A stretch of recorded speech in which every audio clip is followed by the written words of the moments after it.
So what is up guys, si Chiboy. Break ilaw na naman nga pala to. Siyempre guys, nagbabalik na naman tayo sa kennel visit. Meron na naman tayong gagambalaing kennel.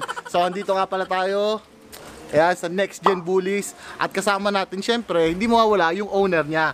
So ayan, Kuis, pakilala ka naman sa bully farm natin. Ayan, hello sa mga taga Bully Farm and Bully World. Ayan, ako nga pala si Liam Lopez, ang isa sa may-ari ng Next Gen Bully House. Let's Ayan, go!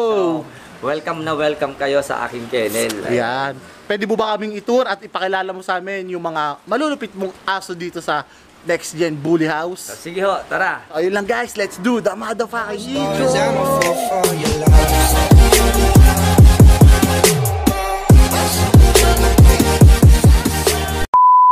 Alright, so welcome guys. Muli, ito yung first stage ng aking kennel, ang quarantine area. Dito namin dinadala yung mga dam. Pag may mga stud kami, dito namin sila dala. Of course, may oxygen dito. If in case na kailangan nila, ayan, nandiyan po sila. Ayan, so ito yung quarantine area namin bago pumasok dun sa aking kennel. So, kunyari, may dala akong female, hindi muna sila dediretso dun sa main kennel. Dito muna sila, guys. Ka-quarantine muna. Pag once na may parating kaming stud o dam, bago namin ipasok sa loob, inaantay muna namin yung doktor namin para i-general check-up yung kanilang dam bago pumasok sa loob. So, kasama na yun, guys, sa sa babayaran nyo na stud fee. So, dito pa lang, guys, na-check up na yung aso nyo. General check-up kung may problema or wala. Pag wala, diretso na siya dun sa mismong kennel nila.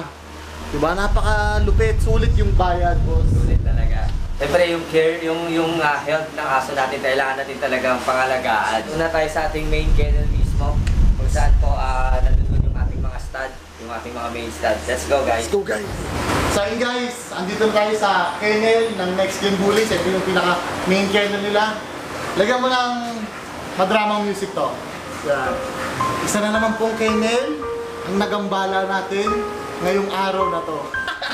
Ayan. Boss, anong tour mo na kami dito sa kennel mo? Ayan, welcome sa aking main kennel, sa aking munting main kennel. So, bago lahat, so siyempre nagtatanggap tayo ng bisita. Dito yung aming mini lounge. Dito namin sila pinapaupo, pinapaantay. Habang nakatingin sa aming show, dito namin pinapakita yung aso namin pagka nilalabas namin. Dito sila namimili, dito namin sila pinapalakad. Dito namin, binubuksan namin to para mas makikita nila talaga yung structure ng aso. Ayan, no? Ayan, so ang maganda dito, stone area siya kasi mas makita yung tindig talaga ng aso. Part naman na to, dito kami nag-groom ng aming mga aso. Kung mapapansin nyo, meron siyang lagay ng tali at saka nasadya talaga namin to para in case na may mga check-up at everything na pwede namin gawin sa aso, dito namin ginagawa. Ano talaga siya, guys? Grooming table. Ayan, so dito naman sa part na to, nandito yung kanilang mga trophies. Ayan. So ayan, from the beginning na nag-start kami sa pagdo-dog show, ito na yung mga achievement ng aking mga aso. Ayan. Dami mo na agad nakuha ang trophy. Opo, ayan, lalo na yung mga yan. Nandito yan yung mga best in show. Ayan. Gano'n ka na ba katagal na nagbubuli? Bago pa lang po ako, 6 months pa lang po ako nagbubuli sa ngayon. Pero based on my experience, lalo na sa pagdo-dog show, ayan, sobrang dami ko natutunan. Siyempre, pinag-aralan ko rin ng gusto ang pagbubuli, kung paano yung proseso, at kung ano yung mga linyada ng dapat kong pasukin. Yan, yun nga pala guys, sa mga gusto magbuli dyan, sa mga first timer, dapat nyo muna pag-aralan yung linyada ng inyong mga papasuking bully or bibilihing bully. Yan. Ayan. Guys, 6 months pa lang siya nagbubuli, pero tignan nyo, ang dami niya na agad award na nakuha sa mga dog show. Talagang sumarsali siya sa dog show. Wala kaming pinapalampas ng dog show. Halos lahat ng dog show sinusuportahan natin. Siyempre, ganyan natin kalagi yung mga grupo at mga club sa bully community. Ayun guys, so baka pwede mo namang ipakilala sa amin yung mga malulupit mo na main stud dito sa kennel mo. Siyempre, papakilala ko sa inyo ating number 1 or pinakauna-unang main stud. Yan. Ayan, ang ating from China. Ayan, imported din to guys, si Mayweather. Si Maymay. Ayan, tingnan nyo naman guys yung ulo, full tail, yung structure ng buto, malalaki. Ayan, yung katawan, yung height. Hindi pa ng ulo nito guys. Saka ito, nakita ko na ito sa show. Napakagaling nito. Ayan o. Maganda itong asong to. Magaling ito mag-gating saka mag-stock. Ayan, yung ating pangalawa, ito si Guapo. Guapo! Tayo, Guapo, tayo. Ito si Guapo from China din. Ayan, Sanobu. Ayan, galing din po sa China. Ayan, kung mapapansin nyo. Lilac. Ayan, bone structure, ulo, full tail. Ulo, parang galit yung Oo, ulo. ayan. Si Guapo ay anak ni Hope. Ayan, at ano pa lang siya, bago pa lang po siya dito. Mga 4 na buwan pa lang po siya nandito sa Pilipinas. Pero sumasali siya sa dog show. Opo, as of now, sa pag-gating, pinag-aaralan pa lang namin. Pero more on pan match pa lang po siya. No, sa pan match niya, yan, lagi siyang nananalo sa Best in Lilac, Best in Babe, at Best in Import. Ayan. Ayan. Kapal niyan guys. So, yun o, parang gasol no. Ito pangatlo natin, si Chooks. Ayan, kilala na ng lahat to, si Chooks. Ayan. Si Chooks ay ilang beses na po siya nag-champion sa lahat ng mga club. Marami na sa club na pinag-championan. Isa na po yung PBKC la. Lately lang, ito nga po, kung mapapansin nyo, itong kanyang trophy. Ayan.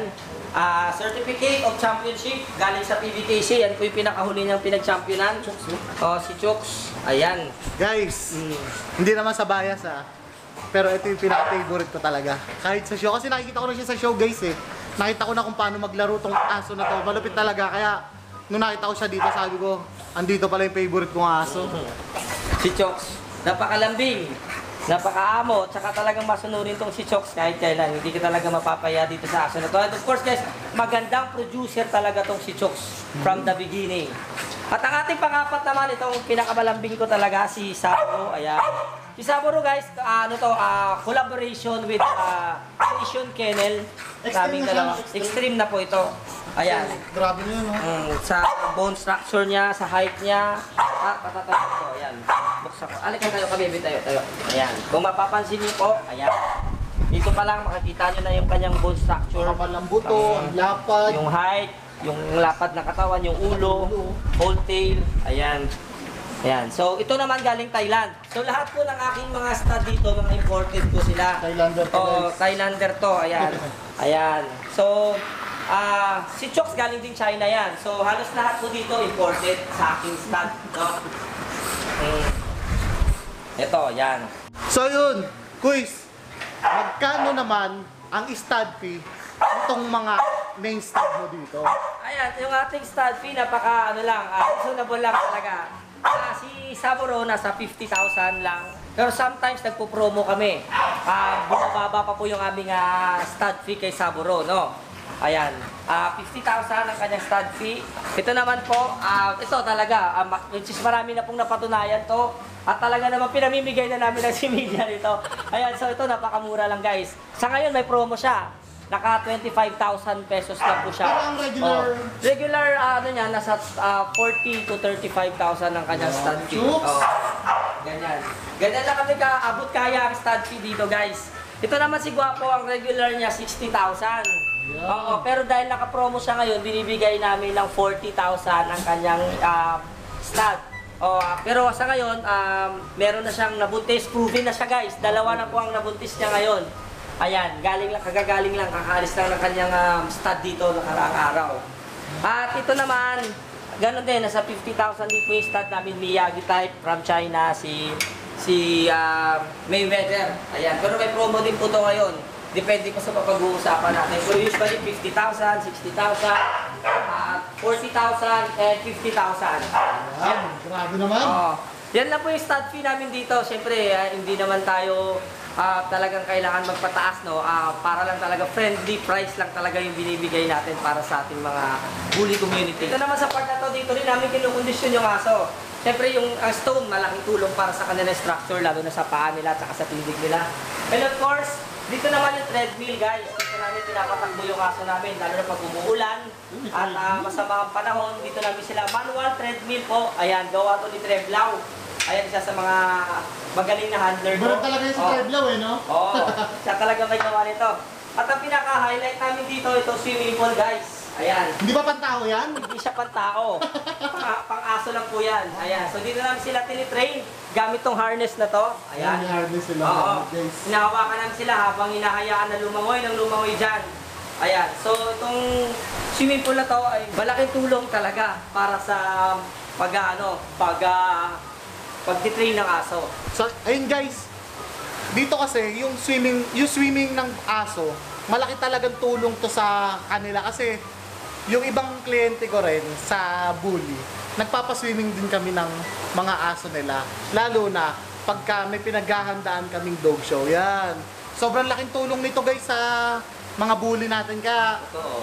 kung meron kayo dyan, kahit yung mga ano lang, inflatable na swimming pool, pwede nyo na doon pag-swimmingin yung mga aso nyo. Pero syempre, meron niyang program na dapat sundin. Yun. Tama. Angas!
air-conditioned area. So, mostly kasi sa mga exotic, kailangan ng aircon sometimes, no? Lalo na pag mainit yung panahon.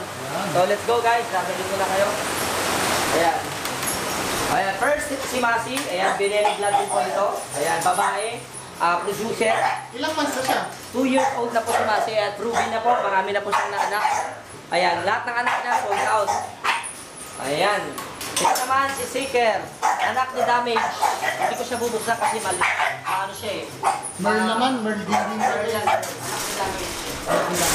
Ito naman si Super 6. Veneno type. Ayan. Direct Sans Veneno. Import din. Import from China. Same sila. Import from China. 2 years, magto 2 years old na dito ngayon. Si Super 6. Ayan. Ang nagustuhan ko dito yung malaking ulo niya. Ayan. Ito naman si Baki. Anak ni Urus. Yan. Island born na. Island born. Diba? Pero Ilang months na yan? 9 months. 9 months old. Ayan. Ito naman si Ganda. Yung kauna ang anak ni Urus dito. Ayan, si Ganda. Urus din, Urus. Urus din, Urus. Ayan. Magto 2 years old. Ito naman si Tisay, ang anak din ni Urus. Isa sa mga pinaka-favorite kong aso dito, si Tisay. Ayan. Actually, ano na to eh, soon to be champion na to. Sinisikap ko na maging champion to si Tisay. Champagne. Ilang months na? 9 months kay Dad ni Baki. Magkapatid sila ni Baki. Oo. Nagdodogso dito guys. Oo, urus din po to. Liit no? Ano na, baby? Sarado na natin, baby, ha? Ayan, dito naman, dadalhin ko kayo sa aking restricted area o yung authorized room namin. Bihira lang nakakapasok dito, pero nakasanitize naman kami pareho. Ayan. So, ito, guys. Dito namin pinapasok yung mga aso namin na kung saan buntis para hindi sila ma-disturbo. At kung ito kaming stud na kailangan naming ilagay sa aircon. So ayan, may mga bakante po. Ayan, dito namin sila nilalagay sa mga stud na mahilig sa aircon. So sa ngayon, dahil wala pa kaming mated at wala pa kaming mga stud, ang mga po ng regular, kailangan ng aircon. Nilalagay namin dito. Ayan. Kagaya nito, ito galing China to. Ayan, kapatid ni Guapo. Hope Sun dito, Hope Sun. Ayan. Medyo stress pa. Ayan. Ito naman isa si Lana. Lana! Uy! Lana Girl. Lana Girl. Ayan, si Lana Girl. Oh, ayan, oh. Oh. Ano na ito, napakabait ito kami ko. Saka nag-American Bully kami, hindi na exotic. Oh, hindi na exotic. May mga American Bully dito. Kakasimula ko lang po sa American Bully. Ayan. Ano lang talaga. Libangan lang. Up na lang. Up na lang. Ito naman yung aking American Bully, si Polly. Polly Rhino. Anak ni Polly. Anak ni Polly. Oo. Polly Rhino Junior. Junior siya. Junior. Ano? Pero nagdo-dog show na rin yan? Nagda-dog show na rin po ito. Si Polly. Ayan. So, nasa condition na rin yan area. Ito naman yung isa. Si Melmel. Si Melmel. Galing to sa... Kaya Melmel galing to kay Milagro. Ayan. Ayan. Under condition din siya. Pinukondisyon pa rin natin siya. Ang dog show na rin. Ang dog show na rin. Ito isa naman. Imported galing US. Galing naman to kay CJ. Ayan. CJ, ito yung aso mo. Ayan. Baby mo. Nantay lang kami mag-hit siya para ibangga na rin namin. Ayan. Ito naman yung isa. Galing nanay ni Tisay at Tibaki, si Ada. Imported dito galing China. Maliit lang yung bone structure niya pero napakagandang producer talaga. Pag binigyan mo talaga siya ng malaking ulo, malaki buto, talagang ilalabas siya talaga yung hinahanap mong timpla. Kaya nagustuhan ko yan si Ada. Alright, yung isa doon si Tyra, anak ni Tatanka. Yan, nag-iipon na siya guys ng mga American Bully. Ayan, ito naman yung last. Ayan, si Xiao Xiao. Imported din to, 2 years old. Ayan. Ang gusto ko sa kanya dito, sobrang liit niya. Ayan, alas isang dangkal ko lang siya. Malapad. Ayan, magandang producer din po to guys. Ayan, Hope Line din po siya. Yan. Ayan. Alright, so dito naman sa part na to, dito kami nagpe-prepare ng aming mga pagkain para sa kanila. Nag-ano kami, ito dito yung mga dog food area. Ayan, yung dine, yung matrix. Ayan. Well, gumagamit sila sa Yes, Matrix. Prime Matrix, paubos na tayo. Paubos na. Dito naman sa part na to, dito nakalagay ang kanilang mga multivitamins, medications, at ang kanilang mga supplements sa pang-araw-araw. Kung napapansin nyo, meron kami whiteboard dito. Dito nakasulat yung pag-inom nila ng medication nila. Subscribe ng doktor kung paano gagawin treatment. Ayan, at ang stud date namin, kung kailan yung huling stud namin, at kung kailan sila i-stud. So, nandiyan dyan po yung mga date at palatandaan namin para hindi kami malito.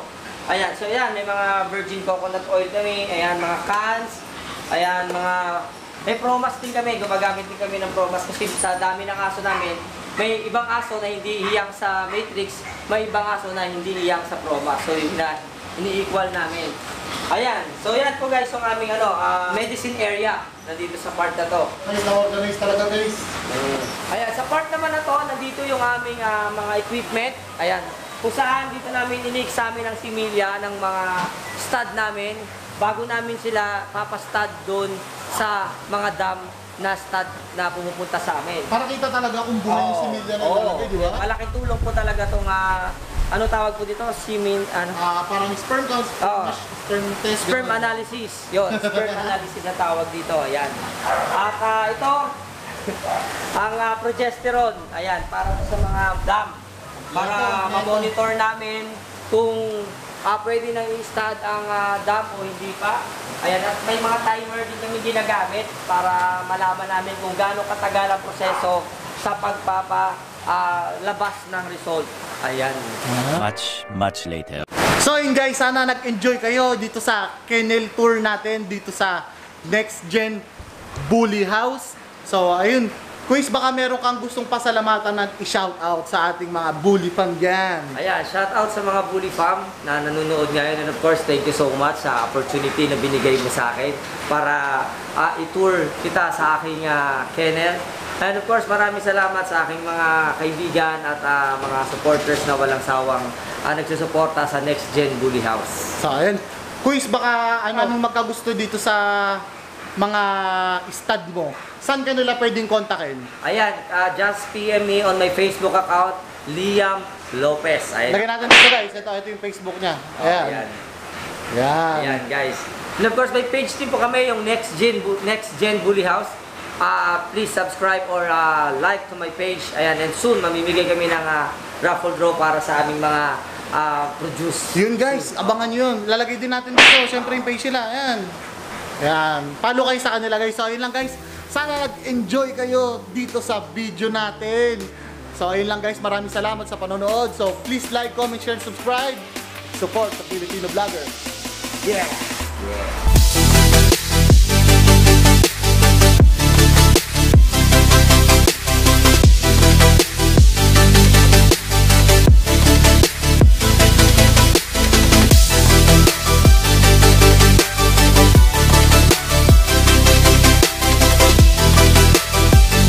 Pag nandito ako sa akin nila to, ako na magsusimming dito guys.